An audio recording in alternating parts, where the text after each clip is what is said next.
ജീവിതമാണ്. സന്തോഷം എന്നതുപോലെ തന്നെ സങ്കടങ്ങളും ഉണ്ടാകും. തടസ്സമില്ലാത്ത സഞ്ചാരം എന്നതുപോലെ തന്നെ പ്രതിസന്ധികളും ഉണ്ടാകും. ഇതിലൊന്നും ഒരു വിശ്വാസി തളരാനോ അഹങ്കരിക്കാനോ പാടില്ല. കാരണം സന്തോഷങ്ങൾ ഉണ്ടാകുമ്പോൾ അള്ളാഹുവിന് ശുക്ർ ചെയ്യുന്നത് കൊണ്ടും സങ്കടങ്ങൾ വരുമ്പോൾ ക്ഷമിക്കുന്നത് കൊണ്ടും അജബല്ലി അംരിൽ മുഅ്മിൻ, വിശ്വാസിയുടെ കാര്യം അത്ഭുതം തന്നെ എന്നാണ് തിരുവചനം. ഈ വിശാലമായ ആശയത്തെ ജീവിച്ച് കാണിക്കുകയായിരുന്നു സുൽത്താൻ സലാഹുദ്ദീൻ അയ്യൂബി റളിയല്ലാഹു അൻഹു. തൻ്റെ രോഗാവസ്ഥയിൽ രാവും പകലും രഹസ്യത്തിലും പരസ്യത്തിലും തൻ്റെ കൂടെ ഉണ്ടായിരുന്ന ഇമാദ് എന്നവർ പറയുന്നത് നമുക്കിങ്ങനെ വായിക്കാൻ സാധിക്കും.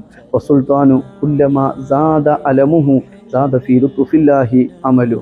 അദ്ദേഹത്തിൻ്റെ വേദന രോഗാവസ്ഥയിൽ വർദ്ധിക്കുന്നതിനനുസരിച്ച് അള്ളാഹുവിൻ്റെ ദയയിലുള്ള അദ്ദേഹത്തിൻ്റെ ആഗ്രഹം അതും വർദ്ധിച്ചുകൊണ്ടേയിരുന്നു.